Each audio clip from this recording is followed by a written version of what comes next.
Bueno, pues buenos días por tu amable y cariñosa presentación, Chema, y buenos días a todo el auditorio. Una alegría y un honor estar dando un poco de conocimiento, aportando un poco de reflexión, que no quiere decir que sea una verdad absoluta, sino es la reflexión que tengo a lo largo de toda mi vida profesional, que empezó, como bien ha comentado Chema, en la Canal de Verdún y luego la gran mayor parte en el Somontano. Y ese conocimiento fue el que me llevó a salir hacia Madrid y de Madrid a Pekín y de Pekín volver a mi tierra y de mi tierra otra vez salir a Ginebra. Realmente, aunque mi título pone consejero de Agricultura ante Naciones Unidas, fundamentalmente el 90% de mi trabajo es seguir las negociaciones internacionales del Organismo Mundial de Comercio.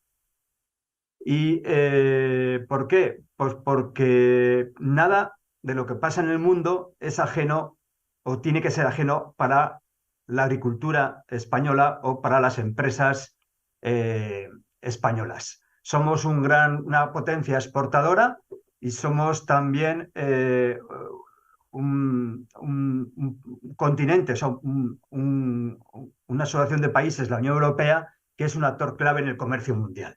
Por todo eso, el Ministerio de Agricultura tiene posiciones en los organismos internacionales. Cuando estuve en China, nos dedicábamos a abrir el mercado chino a los productos españoles. Era el 2009, la carne de cerdo, la alfalfa, que la tenéis próxima, los caballos, melocotones, uvas, todo un montón de productos abrimos en los mercados asiáticos para satisfacer la demanda de los consumidores chinos, ¿no? Y ahora aquí en Ginebra, pues lo que estamos viendo son las reglas de juego del comercio internacional, es decir, lo que facilita el comercio alimentario. Eso es lo que estamos, de alguna manera, siguiendo aquí el Ministerio de Agricultura, porque es crítico para nosotros.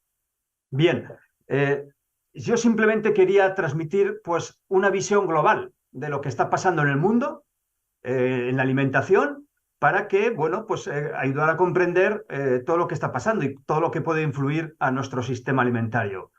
Cuando pensamos en la alfalfa que está cultivándose en Huesca, tenemos que pensar que eso sirve para integrarse en cadenas de valor global que sirven para alimentar a las vacas que están en países como los Emiratos Árabes o esos países del Golfo, que están tratando de alimentar a su ganado selecto porque no tienen agua ni tienen tierra para cultivar nuestra alfalfa, o también para alimentar las vacas de mercados tan lejanos como China, porque su población demanda unos productos lácteos que antes carecían, ¿no? Y ahí competimos con la alfalfa de Estados Unidos, con la de Sudáfrica o con la de Argentina. Es decir, os dais cuenta cómo todo está tremendamente interconectado, como lo está la carne de cerdo. La carne de cerdo estamos importando proteína vegetal precisamente para alimentar nuestra cabaña de cerdo, que a su vez alimenta países tan lejanos como Filipinas, como China, como Taiwán o como Japón, ¿no? En fin, esto es un poco lo que os quiero transmitir con algunas ideas de cómo está el contexto global para que veáis que estamos viviendo pues una época de cólera, que es lo que mejor define el contexto global. A ver, en este contexto yo quiero hacer énfasis en una serie de cuestiones. Nos encontramos desde el punto de vista ambiental lo que se entiende en Naciones Unidas como una triple crisis planetaria, climática, derivada del cambio climático y del calentamiento global, que es algo más el cambio climático más que el calentamiento global, derivada también de la contaminación cada vez mayor del entorno por la actividad humana y de la pérdida de biodiversidad, sobre todo en especies, en grandes mamíferos, pero también en especies pequeñas. Todos los que nos gusta la naturaleza y vivimos en los pueblos o hemos vivido en los pueblos, vemos como la población de insectos, de mariposas, de pájaros, de anfibios, se ha ido reduciendo comparado con los últimos 20 e incluso 50 años, ¿no? Junto a esta triple crisis planetaria nos hemos encontrado, tras la pandemia, que ha sido un fenómeno global que nadie pudo predecir su impacto, con un shock tremendo en la sociedad y en la economía, nos hemos encontrado con una crisis energética del precio del petróleo y del gas, una crisis financiera por la subida de tipos de interés y devaluación de monedas, y una crisis alimentaria con la subida por encima de los niveles del 2008, del 2009 y del 2010, que fue la última crisis, de todos los precios internacionales de los alimentos. En ese contexto global, los países, derivados de los compromisos de intentar hacer un planeta más sostenible, han puesto en marcha diferentes normas, no solamente de la Unión Europea, con lo que se llama el Pacto Verde y la estrategia de la granja a la mesa, que todos conocéis, de ahí viene la actual política agraria común que estáis viviendo, sino también países como Estados Unidos han puesto en marcha la ley de reducción de la inflación, que en definitiva suponen toda una inyección económica para descarbonizar la economía. Porque tanto Estados Unidos como Europa tienen un gran objetivo, y es ser climáticamente neutra para 2050. Y hay que eliminar todo al máximo, todo el consumo de combustibles fósiles en la economía. Tanto en Estados Unidos como en la Unión Europea tenemos estos objetivos, y 10 años más tarde lo ha puesto como objetivo China para el 2060. La otra gran economía, que es la India, todavía no se ha pronunciado. En este contexto tan problemático de crisis, de pandemia y ya le estaban subiendo los precios de la energía, el señor Putin invade Ucrania y genera unas tensiones geopolíticas sin precedentes. Porque lo que supone son unas disrupciones en una zona que es la del Mar Negro, que es clave para las exportaciones del petróleo de Rusia, pero también de todos los granos y cereales, en definitiva, de tanto Rusia como Ucrania. El Mar Negro supone que cerca del 30% del trigo, estoy hablando un poco de memoria, mundial, sale por esos puertos. Y esos puertos hoy en día son zona de guerra. Aparte, estamos viviendo unas tensiones que estaban larvadas ya desde la época de Obama, que venían de atrás, debido a la emergencia de China como actor global, que son la geopolítica entre China y Estados Unidos. Este es el contexto global en el que estamos, es decir, estamos viviendo una época totalmente distinta a la que nosotros hemos vivido a nuestros padres tras la Segunda Guerra Mundial, que fue una época de relativa paz entre las grandes potencias, aunque había un telón de acero, y de relativa bienestar. Ahora estamos entrando en una época de tensión por los recursos, de tensión geopolítica entre dos grandes naciones, por la lucha por la preeminencia económica, y con conflictos militares bastante potentes en Europa. Es decir, ha vuelto la historia, que nosotros fuimos unos privilegiados, pero lo que ha vuelto es la historia. Bien, fijaos esta diapositiva. Lo que pongo de alguna manera es lo que pasó en junio del 2022, para que veáis el impacto de la crisis. El petróleo llegó a $120 por barril, ahora está mucho más bajo. De hecho, el enlentecimiento de la economía está bajando el precio del petróleo. El precio del gas fue hasta 10 veces, casi 10 veces superior a los niveles del 2020 en Europa. Y cuidado, porque tenemos un diferencial de precio del gas entre Estados Unidos y Europa, y eso determina la competitividad de nuestra economía, los precios de la energía. Los costes de los fletes marítimos, del transporte marítimo, se habían multiplicado por 3 con los niveles anteriores a los de la pandemia. Subieron los tipos de interés y se devaluaron monedas, lo cual tuvo un impacto en muchos países importadores. Subieron los precios de los fertilizantes por sanciones que hubo a algunos países como Bielorrusia, pero sobre todo también porque están vinculados al precio de la energía, en el caso sobre todo del amoníaco y del amonio, y por tanto subieron los precios internacionales de los alimentos. Por lo tanto, todo este fenómeno mundial impactó en unos países más que en otros.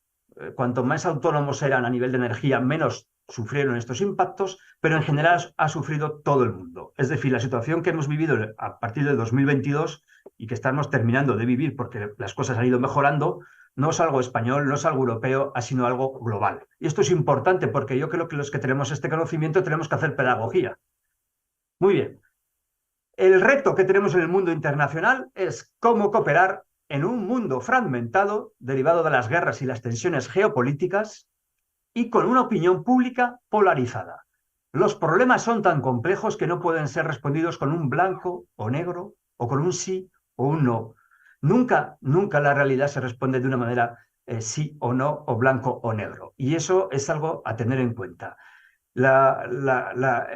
Enfrentarse a los problemas del mundo necesitan necesariamente tener un enfoque internacional, porque sobrepasan las fronteras de los países. Quiero recordar cuando yo estaba en China y cuando China prohibió la importación de plásticos, descubrimos en Europa que lo que hacíamos con los plásticos era mandarlos a China. Y eso automáticamente, cuando China cerró las puertas a nuestros plásticos, como a los de otros países, Aparecieron los plásticos en Malasia o en Indonesia, que a su vez cerraron la entrada de esos plásticos. Y al final lo que hemos puesto en marcha es un tratado internacional para el comercio de plásticos, para evitar que de los países ricos nuestra basura terminase en los países pobres.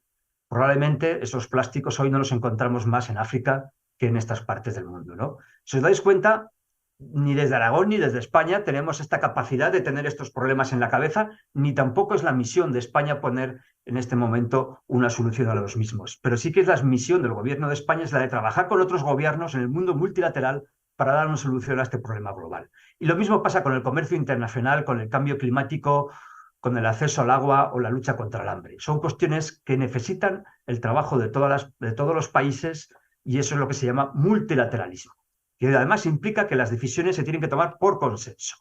Y por consenso en un mundo actual es tan difícil que cómo pones de acuerdo a la India, a China, a los nuevos BRICS, a Rusia, en una misma sala con Estados Unidos, la Unión Europea y sus aliados, es decir, Nueva Zelanda, Australia, Canadá, Japón o Corea.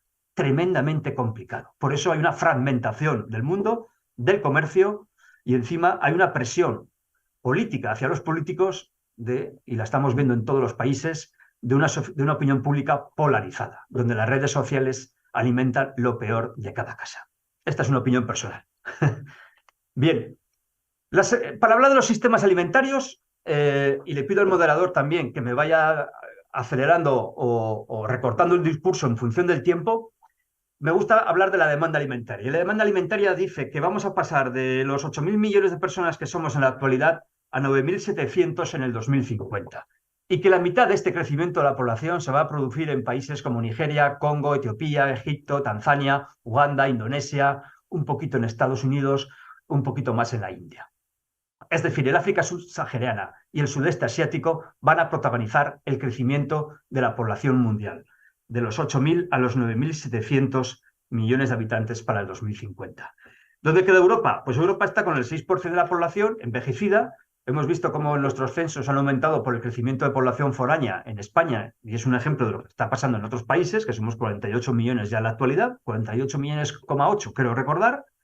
Europa tiene el 3% de la superficie del planeta, el 6% de las materias primas globales, insisto, el 6% de la población, pero genera el 15% de la economía global y como bloque, la Unión Europea es la tercera economía global tras la Unión Europea y tras China. Y además lo que es importante, a pesar de ser una zona que está en retroceso económico por la emergencia de otras economías mucho más potentes en cuanto a población, como China o la India, que van a ir apareciendo y surgiendo, sobre todo la India, es que 1 de cada 2 euros que se invierten en el mundo en gasto social se realiza en Europa. Es decir, somos una población envejecida con un gran gasto social y tenemos que intentar reequilibrar nuestra economía para hacer frente a ese estado de bienestar. Pero insisto, podemos ver el vaso medio lleno, medio vacío, pero los que hemos vivido en países fuera, como Pekín, y los viajes que he hecho desde Mongolia hasta cerca de Pakistán y pasando por Indonesia, me ha permitido ver en 6 años toda esa parte del mundo. Cada vez que volvía a España yo me reconocía como un privilegiado, porque podía abrir el grifo y salir un agua potable. Yo creo que es en el 90% del territorio español, o el 95% a pesar de los nitratos de algunas zonas, y respirar un aire muy, muy saludable, a pesar de Madrid o de Barcelona, pero para nada comparado con Nueva Delhi, Mongolia, Pekín o otras ciudades asiáticas, ¿no? Es decir, estamos en un entorno privilegiado y eso es lo que quiero destacar. Y nuestras mujeres, que viven más que los hombres en España, viven apenas unos meses menos que las mujeres que viven aquí en una ciudad tan rica como Zúrich o como Berna o como Ginebra. Y eso es porque tenemos todavía un estado de bienestar, una dieta mediterránea que comemos todavía más frutas y verduras y más legumbres que unos habitantes en un país rico como Suiza, ¿no? Apenas unos meses de diferencia nos diferencian en Edad Media. Por lo tanto, quiero sacar la bandera en favor de Europa y de nuestro país. Bien, voy avanzando. La tercera idea fuerza, y es que para abastecer a esa población creciente, nuestra producción de alimentos tiene que incrementarse, dicen las fuentes, las más consensuadas, cerca de un 60%, en comparación con los niveles que teníamos en el 2008-2009. Y ahora estamos en el 2023. Ojo, que esto es un dato que se dice mucho, pero todas estas cifras se ponían en comparación con los primeros estudios que se sacaron en el 2008-2009, es decir, que hemos avanzado y no tenemos que producir tantos alimentos, porque ya estamos en el 2023, pero sí que tenemos unas restricciones a esa producción de alimentos, que no es otra que es el factor tierra y el factor forestal. No podemos expandir las tierras agrícolas en todos los espacios forestales del mundo, ¿no? Necesitamos producir más y mejor alimentos. Y las recetas que se dan desde los organismos internacionales, desde la FAO y desde otros organismos, es que tenemos que mejorar la distribución y el acceso a la comida, modificar dietas y reducir el consumo de agua y la huella de carbono. Todo eso con el fin de conseguir suministrar alimentos de una manera más sostenible a una población que los va a necesitar. Porque lo que hay detrás de aquí es que nosotros no vamos a consumir muchos más alimentos, al revés. Vamos a transformar nuestras dietas porque estamos envejeciendo la población europea y conforme envejeces no comes más carne. Eso es natural, no hace falta que no lo diga ningún gobierno. Es algo que forma parte de nuestro propio proceso de digestivo envejecimiento, donde masticas peor y las digestiones son más difíciles, ¿no? Que cuando tienes 30 años. Mientras que otra parte del mundo que va a tener más riqueza y es más joven va a consumir más proteína animal. ¿De acuerdo? Esos son datos importantes, pero al mismo tiempo el mundo se ajusta, porque conforme se envejece, las dietas se transforman y cambian. Hablo del factor limitante tierra.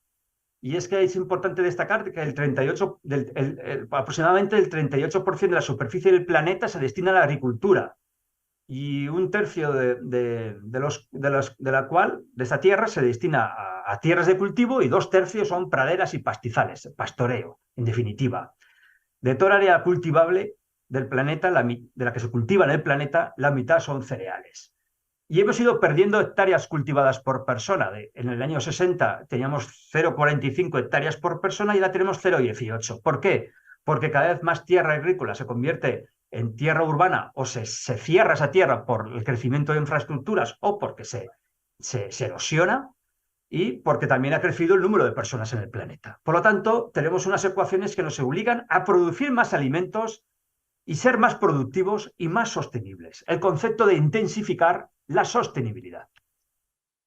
Y cuando hablamos de sostenibilidad, no quiero insistir porque yo probablemente el ponente anterior ha hablado de todo esto. Es decir, el sistema alimentario es responsable del 25 o 30% de los gases de efecto invernadero. Pero siempre me gusta precisar que estamos hablando del sistema alimentario, no de la agricultura y de la ganadería. Estamos hablando de los gases de efecto invernadero producidos por el sector de fertilizantes, por el transporte marítimo de los alimentos, por los combustibles fósiles utilizados en la maquinaria agrícola, por las fábricas que producen también y consumen energía, por la agricultura y por la ganadería, pero también por las cocinas que queman combustibles fósiles para calentar los alimentos en muchos países. Todo eso en conjunto, más allá de la agricultura y la ganadería, es lo que supone entre un 25 y un 30% de los gases de efecto invernadero. Y además son más difíciles de bajar que en otros sectores. Y eso se nota en los datos que nos aporta el panel de cambio climático. Hay una tensión evidente también en el consumo de agua,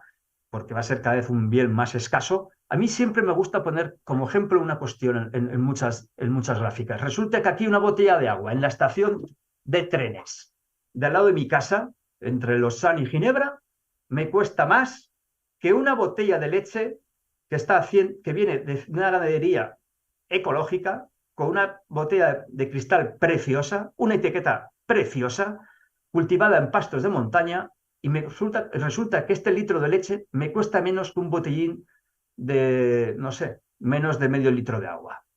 A veces me tengo que poner las manos en la cabeza, pero así son las cadenas de valor y así son las cosas. En fin, todo este tipo de impacto lo tenemos que poner en consonancia con el crecimiento de la población y sobre todo con la demanda de proteína animal, que se estima también en cerca de un 70% más, porque conforme la gente tiene más riqueza, y si todo va bien, pues van a aparecer una mayor clase media en los países asiáticos y africanos, van a demandar más carne. Y eso implicará demandar más cultivo de soja y de maíz en el mundo. Y eso implicará también expandir las tierras agrícolas hacia los espacios forestales, siempre y cuando no se produzca con mayores avances tecnológicos que nos permitan ser mucho más eficientes o buscar diferentes alternativas a la proteína animal. Bien, ya sabemos que España va a ser neutra para el 2050, Europa, perdón, igual que España, Aquí en esta diapositiva os pongo en lo que, en mi opinión, son los principales vectores de cambio o inductores de cambio en la agricultura del futuro. Es decir, el reto de la sostenibilidad ambiental, social y económica. Los tres pilares. Porque cuando hablamos de producir alimentos para el futuro hay que tener en cuenta que una gran parte de la producción de alimentos los producen pequeñas explotaciones de todo el mundo. Y esas pequeñas explotaciones tienen que ser viables. Lo que hemos dicho, la agricultura sostenible tiene que tener los números, no tiene que estar en números rojos, porque no hay nada más insostenible que un negocio ruinoso. Y eso es importante tenerlo en cuenta. En segundo lugar, un factor clave de la expansión agrícola, agraria va a estar limitada, o sea, va a estar definida por el mayor o menor acceso al agua y el mayor o menor resiliencia de los sistemas agrarios a los fenómenos climáticos adversos, a las sequías e inundaciones. Los avances del conocimiento genético y de las nuevas técnicas genómicas van a ser clave para producir nuevas variedades vegetales más adaptadas a la salud o a la eficiencia de los recursos. Y luego la digitalización, que es fundamental, pero para hacer frente a la misma hace falta tener conocimiento y recursos económicos, pero también va a traer nuevos talentos a la agricultura, y eso es importante. Y la digitalización funciona a toda pastilla en las cadenas de valor global, porque tiene el músculo financiero para invertirlos, pero el gran reto es bajarla a la tierra y que se democratice esa digitalización en el sistema agrario mundial. Y finalmente nosotros, la demanda, que es muy variable, pero se va a caracterizar por el envejecimiento de la población y por la vinculación del alimento a la salud. Para mí estos son grandes inductores de cambio en la alimentación, que es lo que está en el medio de todo y es lo que nunca va a desaparecer para nuestra suerte. Bien, otra idea fuerza importante es que no todas las agriculturas en el mundo son iguales. No solamente que vienen derivadas de esta diferenciación de los factores climáticos, edafológicos, económicos, sino también políticos, que responden a diferentes enfoques de la sociedad. Por una parte tenemos un concepto que es el de intensificación de la sostenibilidad, que he comentado antes, producir más con menos recursos, y es un concepto que es muy definido, que es muy defendido aquí en los organismos internacionales por países como Brasil, como Argentina, como Australia, como Canadá, como Estados Unidos, que son países con grandes extensiones de cultivos, grandes exportadores de materias primas, de soja, trigo, cebada, maíz, etcétera. Y por otra parte están otras políticas de otros países que lo que intentan conseguir el objetivo de la sostenibilidad a través de la extensificación de la producción, es decir, intentar introducir menos inputs, como sea, para conseguir el objetivo de la sostenibilidad. La política agraria común yo creo que está en un mix entre la intensificar y la extensificar de las producciones, ¿de acuerdo? Sin duda es distinta la política de Brasil o la de Estados Unidos, aunque los dos países también están intentando, obviamente, conseguir una producción mucho más sostenible. Y también cuando hablamos de diferentes modelos económicos, aquí se habla de cláusulas espejo y de nivelar el terreno de juego. Pero parece que es un concepto europeo y no. Aquí los organismos, los países también terceros, distintos a la Unión Europea, utilizan este concepto de una manera distinta.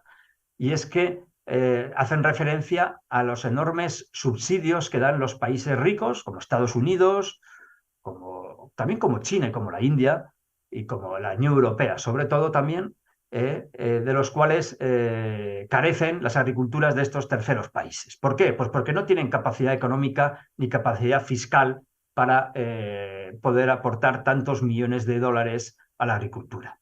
Y por eso ellos hablan de nivelar el terreno de juego. Nosotros, sin embargo, hablamos de nivelar el terreno de juego para intentar que sus exportaciones a la Unión Europea cumplan nuestras cláusulas ambientales, sociales o nuestros requisitos sanitarios. Es decir, hay conceptos para todos. Algunos de los desafíos externos de nuestra agricultura pues tienen que ver con nuestro enfoque hacia los límites máximos de residuos de los fitosanitarios, nuestra protección de las abejas, el reglamento de deforestación, que está de alguna manera siendo muy atacado por todos los países productores de materias primas, y luego nuestro enfoque hacia las nuevas técnicas de la edición genética, el CRISP, que espero que también la Unión Europea pueda abrazar en breve, porque pocos países de alguna manera tiene un enfoque tan restrictivo como el que tenía o como el que tiene actualmente todavía la Unión Europea. Son enfoques distintos, como veis, porque hay modelos distintos de políticas. Otra idea fuerza, y quiero llegar hasta 7, tiene que ver con los sistemas de producción de alimentos. Todo esto que veis aquí no es lo que parece. No es un almacén de plaza, lo que hay arriba a la izquierda de vuestra pantalla, sino que es la mayor granja vertical del mundo que sirve para abastecer de ensaladas a las líneas aéreas de Qatar, que es uno de los hubs de aviación más importantes. En vez de traerlas de otros sitios con los riesgos que tienen el refrigeración y sobre todo los costes energéticos y costes de estos productos, pues lo producen casi a pie de aeropuerto y sirven para abastecer pues sin tierra y de una manera intensiva en energía, pero es un producto que es de alto valor para la línea aérea de Qatar, pues esas ensaladas, esas variedades de ensalada que tiene. Lo que hay abajo no es un hotel, sino es un hotel de cerdos que todo el mundo conocerá ya, que está en China. Es la mayor granja vertical también que hay. Y lo que hay a la izquierda, o mejor dicho, a la derecha de mi pantalla, que no sé si es vuestra izquierda, ni es granja, ni es carne de pollo, ni es salmón, sino son proteína de pollo producida en bioreactor y vendida en Singapur, y lo otro está producido por una empresa de California, que es también células madre del salmón. Ambos vienen, tanto la carne que se ve arriba como la del salmón, vienen de células madre producidas no en bioreactores, sino en espacios más reducidos, probablemente. Todo esto va a ser una realidad. Nos vamos a encontrar con nuevos sistemas de producción de alimentos, más allá de los clásicos. ¿Los veremos en nuestra tierra? Pues no lo creo, porque nuestra tierra es privilegiada para la producción de alimentos, mientras que si pensamos en un ciudadano de Shanghái que son 20 y tantos millones de habitantes y tiene que estar casi 2 horas para salir de la ciudad y no ves más que casas. Yo he viajado desde Pekín a Shanghái y solamente veo naves industriales y ciudades, no veo ningún territorio agrícola prácticamente, apenas un poquito. O si estás en Singapur, que dependen solamente del comercio internacional para abastecer a esa ciudad de 7 como algo millones de habitantes, pues te das cuenta que la realidad mundial es muy distinta. Y también en Islandia no pueden producir alimentos, ni en Noruega, ni en zonas de Finlandia. Entonces, todos estos métodos de producción son alternativos para la agricultura tradicional, y lo veremos también. Habrá nuevos riesgos, estos productos no se pueden llamar carne o salmón porque serán distintos, y veremos si el consumidor los acepta o no, pero yo estoy convencido que los aceptará. Y van a convivir con los nuestros. E insisto, lo que tendremos en Europa serán nuestros sistemas tradicionales, mucho más sostenibles y dependeremos de ellos. No vamos a consumir todos estos productos aquí de una manera masiva. Otra idea fuerza importante es que necesitamos los mercados abiertos y predecibles. Los mercados son claves para la seguridad alimentaria mundial. Hasta un 44% de la subida de precios de la crisis del 2008-2009 fueron debidas a las restricciones de algunos exportadores que pusieron para la exportación de sus productos. Es decir, Tailandia cerró el mercado del arroz, o sea, cerró sus exportaciones al arroz, y automáticamente hubo una subida de precios del 44%, y muchos países africanos del sudeste asiático que dependían del arroz sufrieron muchísimo. Hoy en día hemos visto lo que ha pasado con los cierres de los puertos del Mar Negro también, y la crisis tan importante, y estamos viendo como países como India ha cerrado también sus exportaciones de arroz. Esto es crítico para la seguridad alimentaria y hay que evitar este tipo de prácticas. Pero el mercado es fundamental para el abastecimiento de alimentos. Bien, los alimentos representan casi el 10% del comercio mundial de mercancías, y lo que es importante es que más de un tercio de los alimentos se integran en cadenas de valor global, es decir, cruzan la frontera en al menos 2 veces, es decir, pasan por 3 países. Pensar en la carne de cerdo. La cadena de valor de la carne de cerdo en España empieza probablemente en Brasil. No, probablemente no, seguro, en Brasil, con la soja. Y termina en algún restaurante en Pekín o en Filipinas, donde están hirviendo un hueso que ha sido sacrificado en nuestros mataderos. ¿De acuerdo?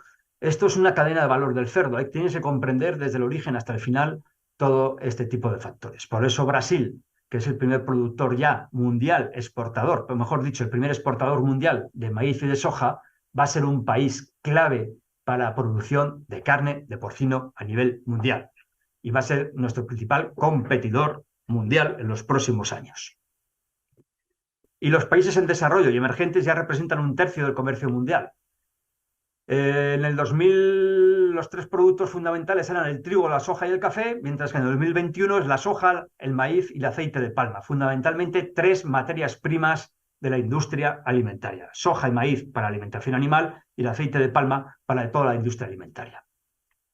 Bien, fijaos si son críticas el comercio, que hay 47 países menos avanzados que están en rojo en ese mapa, pero luego otros 32 países en desarrollo, es decir, un poco más ricos, que son importadores netos de alimentos.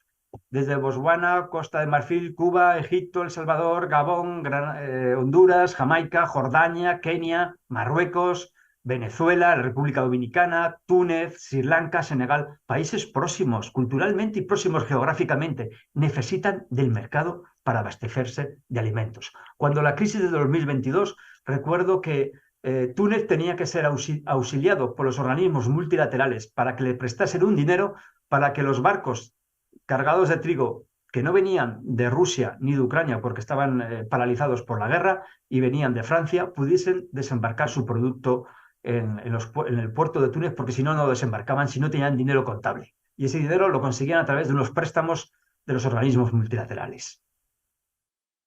Bien, fijaos el panorama de los 10 exportadores en el 2021. China, Japón, Reino Unido, Corea, Arabia Saudí, bueno, Hong Kong, que es un país, ciudad pequeñito, Bangladesh grande, el Taiwán, que son unos 40 y tantos millones de habitantes, Filipinas y Vietnam. Todo el este asiático, tremendamente densamente poblado, es importador de alimentos, desde China hasta Tailandia. Bien, y mi séptima idea, y con esto voy terminando, es que nos encontramos en un contexto lleno de incertidumbres geopolíticas y globales, llenos, como se conoce, de aleteos de mariposas y cisnes negros. El mandato de Trump, con una guerra política que tuvo un gran impacto alimentario entre el primer importador mundial y el segundo exportador mundial de alimentos, es decir, entre China y Estados Unidos. China sancionando las empresas alimentarias de Estados Unidos y Estados Unidos sancionando las empresas tecnológicas de China. Fijaos que el mundo al revés. En el 2018 la peste porcina africana, que azotó con fuerza a China, con lo cual nuestras exportaciones se dinamizaron un montón y ahora, tras la recuperación de los censos porcinos, nuestras importaciones a China están bajando, pero es que la peste porcina está acampando por Europa, está cerca ya de Francia, tanto en Alemania como en Italia, en la Liguria, que está cerquita también de Suiza y también de Francia.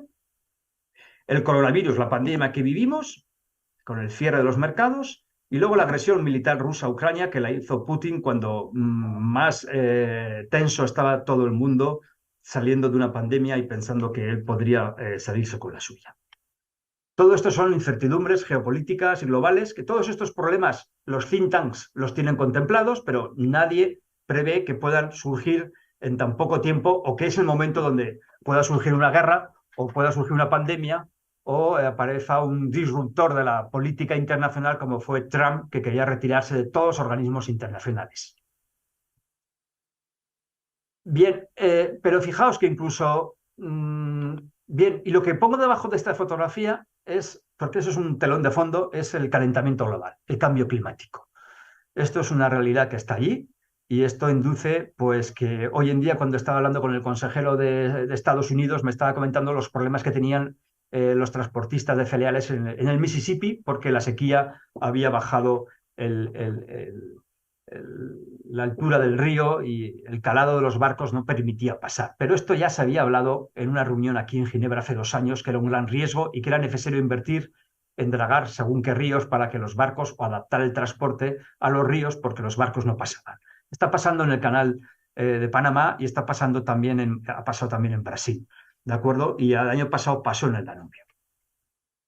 El calentamiento global supone también que haya mayores eventos extremos, es decir, hablando también con los diplomáticos de Samoa, de Vanuatu, donde estamos en las negociaciones pesqueras, me comentan, y eso lo viví cuando estaba yo en Asia, donde la temporada del monzón, la temporada de lluvia, la seca, estaban muy diferenciadas. Yo cuando ya estaba en Asia en el 2012-13, y eso estaba mezclado, ya no había una diferencia tan clara entre la temporada lluvia y seca, y actualmente me estaban comentando también hace un par de días esta gente de las islas del Pacífico, que los ciclones hayan pasado de tener un nivel 2 a pasar a un nivel 3,5. Es decir, eran más potentes, derivado del calentamiento de las aguas del mar, obviamente.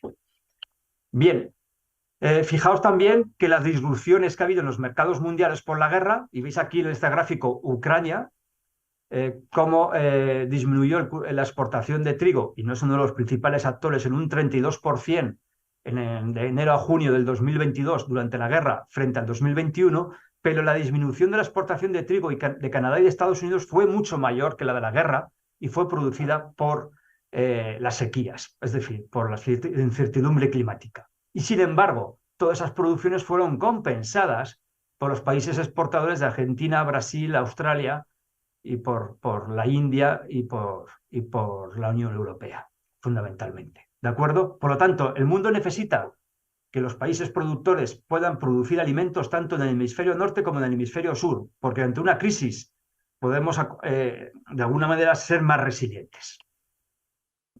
Y ya cierro con esto. La seguridad alimentaria está en la agenda política global. Quiero decir que el mundo produce suficientes calorías para alimentar a su población, pero lo importante es el apartado cualitativo. No se trata de alimentar con carbohidratos, sino también alimentar con productos de origen animal, que tienen muchos micronutrientes, zinc, selenio, hierro, que son claves para el desarrollo de las personas, desarrollo cerebral y el desarrollo inmunitario. Hay que pensar en todos esos micronutrientes más allá de los carbohidratos que es necesario de alguna manera también comercializar hacia los países en desarrollo.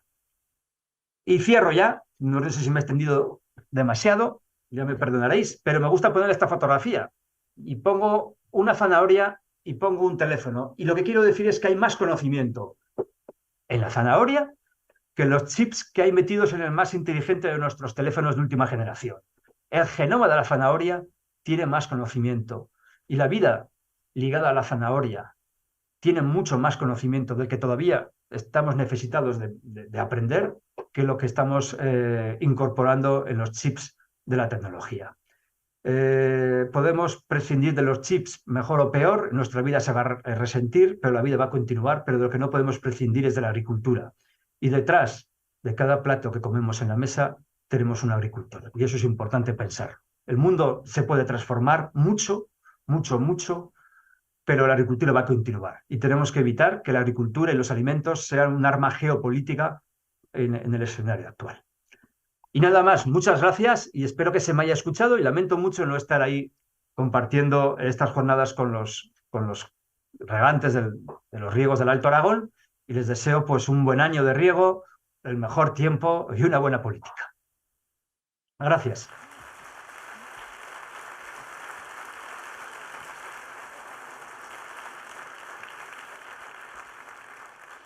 Bueno, Javier, muchísimas gracias. No sé si has escuchado desde allí los aplausos. La verdad es que ha sido una conferencia interesantísima y creo que el preámbulo que tú has calificado como cariñoso, creo que ha sido un preámbulo justo de la información, de los datos, del contexto internacional que nos has trasladado y nos ha gustado fundamentalmente por la visión general y global, porque en muchas ocasiones ponemos el foco en la gestión medioambiental, en la gestión productiva, en otro tipo de cuestiones, pero al final es verdad que son círculos que se van interrelacionando entre ellos y que sin duda tienen que estar conectados para lograr sistemas productivos equilibrados y que efectivamente puedan continuar a lo largo del tiempo en nuestro territorio. Como bien sabes, te quiero lanzar 2 o 3 preguntas únicamente para aprovechar tu presencia aquí con nosotros. Como bien sabes, estamos en un foro de gestión del agua, donde el almacenamiento de agua siempre es un debate perpetuo, continuo, de cómo se debería hacer. Tú has hecho alusión a los fenómenos climatológicos extremos que aparecen en el mundo. Uno es la sequía, otro puede ser, con grandes afecciones en Europa, las avenidas, las riadas, por ejemplo, que aparecen en cuencas como la cuenca del Ebro, donde estamos. Y es cierto que el almacenamiento hidráulico, además de propiciar sistemas de regadío, también permite gestionar este tipo de cuestiones. ¿Cómo se está realizando en otros países? Conocemos efectivamente los criterios que hay en España, que hay en Europa, pero tú eres un buen conocedor de aquellos países asiáticos, de economías emergentes, luego te preguntaré por ellas. ¿Qué visión hay respecto a estas cuestiones y también teniendo en cuenta que el cambio climático es un fenómeno que hay que gestionar con las mejores herramientas que se pueda? ¿Cómo lo estáis viendo, Javier? Y perdona el asalto por esta pregunta, pero con la confianza que nos une y sé que vas a poder salir de este atolladero. Bueno, no es un atolladero porque desgraciadamente no soy un experto en política hidráulica. Si te respondiera con garantías y me atreviese a responderlo, sería un tertuliano. Entonces, prefiero distanciarme de los tertulianos porque no te puedo responder. Lo que sí que puedo decir es que cuando yo estaba en China, organizamos 2 foros hispano-chinos del agua y los chinos tenían mucho interés en nuestra política del agua y nos conocían bien. Y voy a dar 2 datos. Es decir, los chinos ya en aquel momento, en el año del 2010, no querían cooperar con Estados Unidos ni con California, aunque reconocían sus buenas políticas y conocimiento, porque eran un rival. No querían cooperar con Israel, porque en el fondo sabían que eran muy, muy, muy listos, tenían un gran conocimiento, pero sus tecnologías eran muy caras. Sin embargo, reconocían el conocimiento español con una relación calidad-precio fantástica. España era uno de los pocos países que podían aportar conocimiento en materia de un trasvase, polémico entre las regiones, por supuesto, todos lo son, pero los chinos venían a ver la experiencia de uno de los pocos trasvases que había en el mundo, entre cuencas, entre ríos. Y luego nos encontrábamos con ellos en una cuestión, en la gestión de las grandes presas. España, a pesar de su tamaño, es un país que tenía un conocimiento importante en la gestión de los embalses y la seguridad de los embalses por el accidente que sufrió en Valencia hace ya muchísimos años. Y ahí España y China tenían conocimientos en común, al igual que en el regadío. Es decir, España, y lo puede también de alguna manera, se pone en valor, todo el conocimiento de la exportación de la agricultura de Murcia, la reutilización del agua. Es decir, tenemos un conocimiento que se puede poner en valor y donde otros países sin duda pueden aprender. Es lo poco que te puedo comentar yo del riego español, que por supuesto lo que permite es resiliencia, permite diversificar, permite generar un valor añadido y una economía mucho más exportadora. Es verdad que tenemos más presión hacia el agua, que hay que introducir una mejor gobernanza del agua y que eso implicará una inteligencia colectiva y evitar las soluciones, como siempre, de blanco o negro. No sé si te he respondido, pero como ves, poco más te puedo decir. Menos mal, Javier, que nos podías decir poco, nos has dicho mucho y además el tener una visión diferente de cómo se está gestionando en aquellos países creo que también es importante porque efectivamente en ocasiones estamos dando círculos, navegando en torno a nuestro propio ombligo, por así decirlo, y también es bueno ganar en perspectiva y conocer cómo se está realizando este tipo de cuestiones o cómo se están gestionando en otras partes del planeta Tierra. En este sentido, Javier, también quiero aprovechar la oportunidad que te tenemos aquí en el foro para hablar del comercio internacional. Me ha gustado y al final has puesto el foco en una cuestión que efectivamente todos entendemos. La carne que producimos aquí, por ejemplo, en Aragón, en España, la carne de porcino, al final es un ciclo que comienza en los países iberoamericanos, en Brasil, Argentina, con esa producción de proteína vegetal, con la soja, la que hacía referencia, continúa aquí, en nuestras comarcas, con la producción ganadera y su transformación en los secaderos y probablemente termina en Asia, en un país como China, que es un gran importador de este tipo de carne que se produce en España. Pero también has hablado de que en el contexto internacional, en estos momentos, han aparecido conflictos entre grandes potencias y ahora mismo los estamos visualizando en países como Ucrania, Israel, incluso las economías emergentes también están fomentando este tipo de enfrentamiento frente a los países tradicionales dominantes como Estados Unidos o la propia Unión Europea. Ante estos conflictos internacionales, ¿qué puede ocurrir en estas cadenas de producción que son intercontinentales, que son mundiales? Es decir, hay que entender que los modelos de producción van a estar muy sujetos a estos conflictos internacionales, como esos países tipo Argentina, Brasil, que tienen la materia prima, pueden apostar en el futuro por la producción ellos mismos de la proteína cárnica, que me ha parecido entender que podía, según tu conferencia, que podían ser los competidores en el futuro. ¿Cómo puedes englobar todo este contexto internacional que estamos viviendo y cómo puede afectar a la cadena de producción, en este caso de la proteína cárnica? Qué bien te han elegido como presentador, Chema. Gracias, Javier. Bien, como no soy de nadie, podré ser franco. A ver, no. Déjame pensar. La pregunta es muy buena también, como la anterior. El mundo ha cambiado.